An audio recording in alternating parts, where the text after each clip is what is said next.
میں نے مدینہ طیبہ میں حج کے موقع پر ایرانیوں کا ایک چھوٹا سا اجتماع تھا. کسی ہوٹل کے سامنے ہم بیٹھے تھے کرسیوں پر، تو انہوں نے ہم سے کہا کہ تم پاکستانی لوگ ہو. فارسی میں کلام چلی تو گفتگو کرتے کرتے اہل بیت کا ذکر چھڑ گیا، جنت البقیع کا. تو انہوں نے کہا کہ پاکستان کے لوگ جو ہیں یہ اہل بیت کو مانتے ہیں؟ ایرانیوں نے پوچھا. میں نے کہا کہ پاکستان، یہ مت کہو کہ پاکستان کے لوگ بھی مانتے ہیں، یوں کہو کہ پاکستان کے لوگ ہی مانتے ہیں اہل بیت. وہ بڑا متعجب ہوا. میں نے کہا میں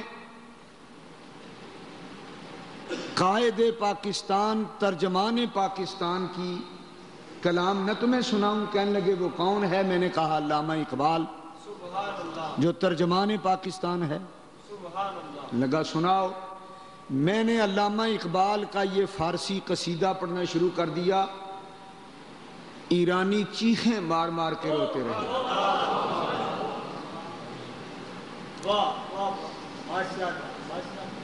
وہ دو شعر آپ کو مزید سنا دوں.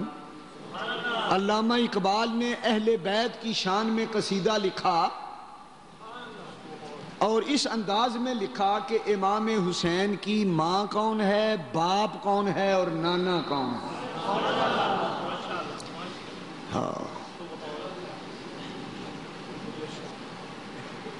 بانوے آ تاجدار حل عطا، مولا علی مشکل کشا شیر خدا. دیکھو کیسے لفظ ہیں. لوگ آج فتوے لگاتے ہیں کہ مشکل کشا اللہ کے سوا کسی کو کہنا شرک ہے. تو پہلا فتویٰ علامہ اقبال ترجمان پاکستان پہ لگاؤ جو کہتا ہے بانوے آ تاجدار حل عطا، مولا علی مشکل کشا شیر خدا. اقبال کا بھی یہی عقیدہ تھا، مولا علی.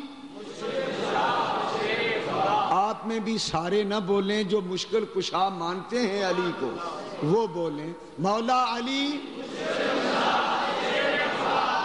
مولا علی مشکل کشا. یہ حسین کا باپ ہے. حسین پاک کی ماں کون ہے؟ اقبال کہتا ہے مادر عام مرکز پرکار عشق، مادر آن قافلہ سالار عشق. حسین عشق کی پرکار کا مرکز ہے اور حسین عشق کے قافلے کا سالار ہے. اور اس کی ماں کون ہے؟ نور چشم رحمت للعالمین. نور چشم.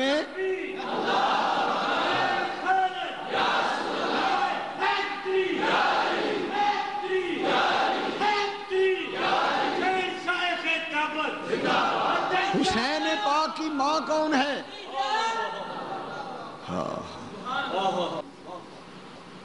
اہل بیت کی محبت کے جذبات کا اظہار ہے. اللہ آپ کو سلامت رکھے. اقبال کہتا ہے حسین کی ماں کا اتنا ہی تعارف کافی ہے، نور چشم رحمت للعالمین.